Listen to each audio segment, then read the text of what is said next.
Hello and welcome to this on-demand event. My name is John Cheek. I'm here from UniTasterDays, and with these events, we introduce you to studying different subjects at university by talking about what you might expect, application tips, careers, and also reasons to consider the programme as well. I'm delighted today to be joined by Shelley from the University of Bristol, who is our resident expert talking about classics and ancient history. So conscious listeners are going to hear from Shelley, not from myself. Shelley, I'll come to you straight away. Do you mind just telling us a little bit about why a student might want to consider studying classics and ancient history at university? Okay, well, I will start with it's fantastic. Classics and ancient history is such a big topic because it's the what we're trying to do as classicists is we're trying to build a picture of the whole of the Greek and Roman world. So it's partly the history, what happened, how it happened, why it happened, but it's also about the culture. How did the people of the Greek and Roman worlds express themselves in literature, drama, and art? And it's also understanding individual experience of the people who live there. What did they think? What did they believe in? How did they negotiate relationships with other people? And sometimes that's collectively. How did they interact with peoples in other parts of the world? Because the people of Greece and Rome, they're talking to and sometimes fighting with the peoples of the Near East, Phoenicians and Persians. They're interacting in Africa with the Egyptians and the Nubians. And up this end of the Roman Empire, they're talking to Gauls and Germans. So all these cultures interacting. And also it's about personal relations. So issues that are really live for us today, like gender and sexuality, Greeks and Romans are grappling with them. And how do they understand these sorts of concepts?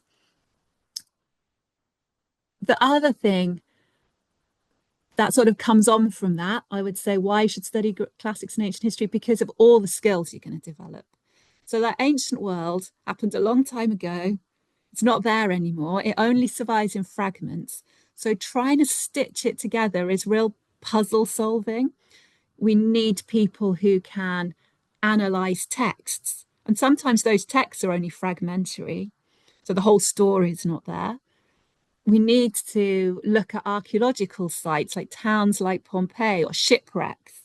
We need to look at everyday items people have left behind, inscriptions and coins, and from that, build the whole picture up. So the skills you develop as a classicist can be really broad. It could be visual analysis, literary analysis, and you really learn how to build compelling arguments and narratives in trying to build a picture from all these bits of shrapnel from around the world. And the last thing I would say is why you should study classics and ancient history is because it's not dead. Because in the modern world, politicians and nations have quite freely drawn ideas from the ancient world to manipulate them for their own ends. And culturally, you can see stories from the ancient world surviving all around the world. Playwrights, poets, video game makers, filmmakers, they're all taking these stories and repurposing them for new audiences. So for me, when it comes down to it, being a classicist is not about doing something that died 2000 years ago. It's about being able to recognize and critique the way that world is still with us today. Shelley, that's what a lovely way to start, and it's obviously a massive area which you touched on and span a long period of time. So the next question I ask you is probably going to be fairly tricky to for you to answer kind of in a concise way that we do these videos, but it'd be great to get your thoughts on it. Like, so students might be like watching this thinking, yeah, this sounds fascinating, and it does sound incredibly fascinating. In terms of what they can expect on the program, like you're joining us from the University of Bristol, so you can obviously offer that perspective. But in terms of what students can expect actually if they do study the course, do you mind just giving us kind of a snapshot there? Of course. So, one thing to say is all of that variety is huge. And so, if you start looking into how you study classics and ancient history at university, you'll find there are lots of different names of different types of program that look at the Greek and Roman worlds. So, if you feel you're more interested in history, you're more interested to sort of politics and social structures, then you want to look at ancient history degrees because they'll focus more on that. Classical studies is more cultural, it's about literature and art, tragedy, comedy. And classics, the course that's just called classics is usually a language degree. So it's more about learning Greek and Latin and then looking at ancient texts in their original language. So that will help you find sort of a bit of focus. But regardless of which of those you choose, you'll still have optional space in your program to explore some of those wider topics. And nearly every classics department in the country will give you a chance to look at some of those other cultures I mentioned, like the Persians or the Egyptians. And I think it would be hard to find a course that wouldn't offer you the chance, at least at some point, to look at the way the classical world is still in the modern. So there's a little bit of focus there that can help you go in the direction that's most important to you. I was actually going to ask you about the differences between the classics and ancient history. So I see you've touched on that, Shelley. I really appreciate that. So that's so useful. Right, and then so say a student again is watching this. They're now super interested and thinking about applications. And is there any kind of tips you can give us in terms of applications? Anything you'd like to see for students interested in going ahead and applying for it? So I think the first thing about is applying to university isn't just about impressing us as academics, it's about making the right choice for you. So doing that thinking about when you're applying, what are my skill sets? What do I most enjoy doing? Because that will help you decide which of those degrees is right for you and will help you sound enthusiastic and motivated about them.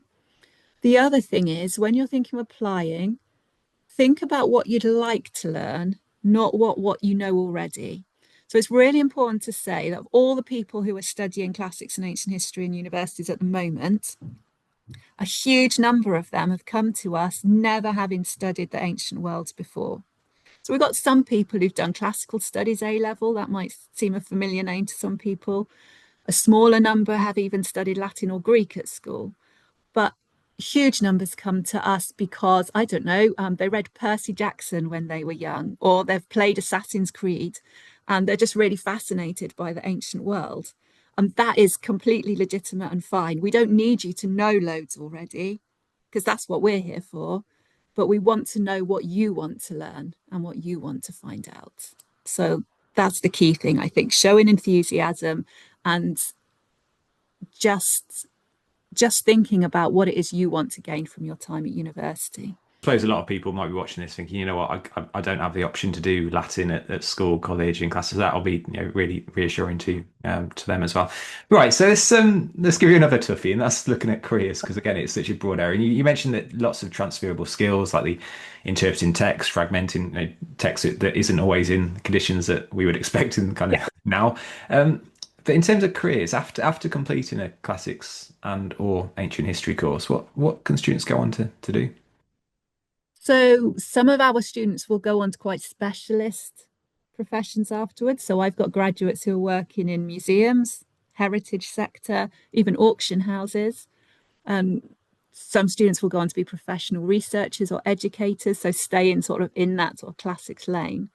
But most of our students are getting careers that follow those skill sets that I talked about and that you've just mentioned. So the problem solving, the confidence to deal with gaps, to be able to build narratives and arguments and analyze sources. So at the creative end of that, we have students going into journalism, advertising. We have lots of students go on to work for charitable organizations, they go on to law. And then at that sort of more analytical end, lots of our students will go into things like banking and accounting. So there's a huge range, but it's really relying on those core skills and the skills that sort of employers can then move to kind of whatever the nature of their actual business is. And I read a stat, I can't remember where it was, Shelley, so it's not a great one for me to share, but so many students go to uni, study a subject, and then don't work in the area directly in that subject. So, picking up those transferable skills and, accounting, who would have thought accounting and stuff? But it makes Yeah. complete sense the way that you've answered that. Shelley, the final thing for me to do is just say a big thank you. This has been really fascinating. A really short conversation, which is what we try and do. We try and make these really like snapshots. So we found out a lot in a short space of time. So Shelley Hales joined us from the University of Bristol. Thank you. Thank you very much.